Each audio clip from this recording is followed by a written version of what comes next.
आप बिहार पुलिस के फिजिकल की तैयारी कर रहे होंगे। कुछ लोग परेशान भी होंगे ईडब्ल्यूएस एनसीएल का मुद्दा को लेके। तो जो परेशान हैं उनके लिए मैं आश्वस्त कर दूं कि ये मुद्दा सॉर्ट आउट हो जाएगा और आपके फेवर में ही जो है वो निर्णय आएगी। जो भी है, आप बाद में अगर नहीं निर्णय आती है तो कोर्ट में जाइएगा तो आपके पक्ष में ही आ जाएगा, क्योंकि ये बेसिक चीज़ है। फिलहाल ये उम्मीद कीजिए कि आप ही के पक्ष में निर्णय।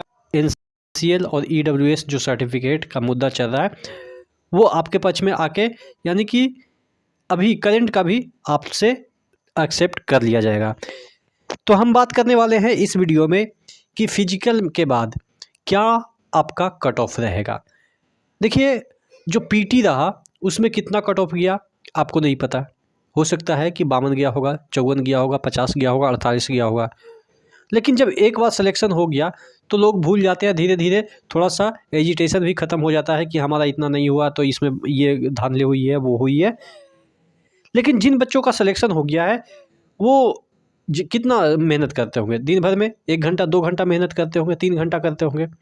बाकी समय में वो ये देखते होंगे कि कितना कट ऑफ गया होगा पिछला साल और अभी कितना जाएगा।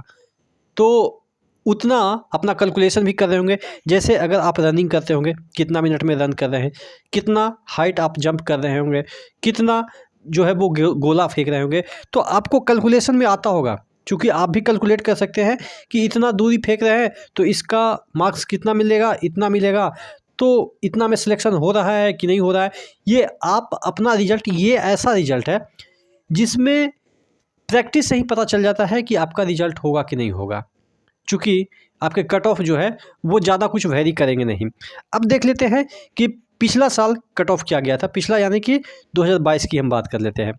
मेल कैटेगरी में 76 गया था, ईडब्ल्यूएस का जनरल का 76, ईडब्ल्यूएस का 68, एससी का 68 गया था, एसटी का 60 गया था, बीसी का आपके 72 गया था, ईबीसी का 72 गया था। ये 22 की बात है। अब 24 की हम बात कर लेते हैं। तो यहाँ पे आपके मेल कैटेगरी में 75 से 77 ये आपके कट ऑफ रहेंगे।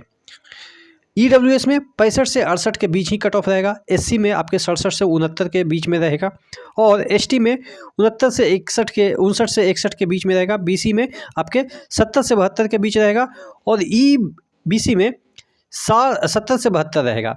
फीमेल की हम बात कर लेते हैं।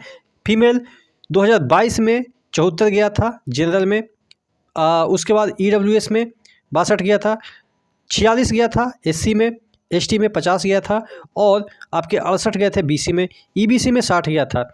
24 में उम्मीद है इसी के आसपास 75 रहेगा, ईडब्ल्यूएस में 61 रहेगा, एससी में 47 रहेगा, एसटी में 41 रहेगा, बीसी में 70 रहेगा और ईबीसी में आपके 61 रहने की उम्मीद है। तो ये आपके कट ऑफ है। और जो अभी फिजिकल कर रहे हैं उनको तो पता है कि हमारा 77 आ रहा है कि नहीं, हमारा 80 आ रहा है कि नहीं। चूँकि जो आपका अभी प्रैक्टिस में है वही आपका क्या है कि वहाँ जो फाइनल जब आपका फिजिकल होगा उस समय होगा। देखिए, एक चीज़ मैं आपको बताना चाहूँगा जो कि गौर करिएगा।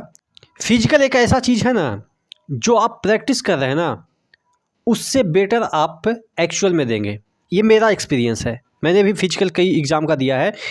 जो ग्राउंड में आप करते हैं उससे 10% एवब आप रियल, जब आपका फिजिकल रियल में होता है तो आप अपना देते हैं। सपोज आप 10 मिनट में कोई रनिंग कर रहे हैं अपना प्रैक्टिस, तो जब आपका एग्ज़ाम बोर्ड लेगा तो वही 10 मिनट आपका कितना मिनट में कन्वर्ट हो जाएगा? 9 मिनट में। यानी कि जो आप अपने होम ग्राउंड पे अपने कंडीशन के अकॉर्डिंग करते हैं उससे बेस्ट आपका उस दिन निकलता है। ये फिजिकल का फेनोमेना है, जनरली ऐसा मेरा मानना है। रिटन में क्या होता है, 10% आपका एक्चुअल में जो नंबर है वो घट जाता है।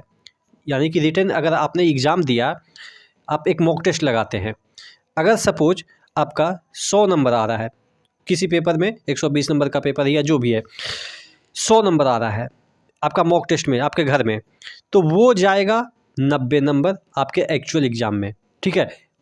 रिटन में आपका जब पेपर देने जाते हैं तो 10% आपका इफ़िशियंसी कम जाती है, लेकिन फिजिकल में 10% इफ़िशियंसी बढ़ जाती है। तो अगर आप यहाँ पे 75 भी ला रहे हैं या 72 भी ला रहे हैं, तो आप यकीन करो कि आप वहाँ पे 72 से 76 जाएंगे, 72 से 71 नहीं जाएंगे। ऐसा फिजिकल में होता है जनरली। लेकिन आप ट्राई कीजिए कि हमेशा 80 के एभव रहें, ठीक है। 80 के एभव रहेंगे तो एकदम से धड़ल्ले से आपका कोई रोक टोक ही नहीं है, ठीक है। हालांकि आपके जो कैटेगरी है वो तो आपको बचा ही देगा, लेकिन कैटेगरी पे क्यों डिपेंड करना, ठीक है। जब हम जनरल से फाइट कर सकते हैं तो कैटेगरी पे क्यों डिपेंड करना। कैटेगरी तो किस लिए होती है कि अगर नहीं हुआ तब जाके सेकंड ऑप्शन है। फिलहाल तो आप टारगेट कीजिए 80+। वो नहीं आएगा कोई बात नहीं, सिलेक्शन लेना है, हमें तो अवार्ड नहीं लेना है ना कि अगर 95 लाएंगे तो हमको अवार्ड मिल जाएगा। मैराथन में तो जाना नहीं है या ओलंपिक में जाना नहीं है। हाँ, वो अलग बात है कि किसी बच्चे का ऐसा भाग्य हो, ऐसा स्टेमिना हो कि जो कि इतना अच्छा प्रदर्शन कर दे कि लोगों के नज़र में आ जाए, उसके बाद स्पोर्ट्स मिनिस्टर के नज़र में आ जाए या अथॉरिटी के नज़र में आ जाए, तो वो अलग मुद्दा है। वो एक्सेप्शनल केस के बारे में हम चर्चा नहीं कर रहे हैं। फिलहाल हम नौकरी के बारे में चर्चा कर रहे हैं कि नौकरी कैसे मिलनी है, ठीक है।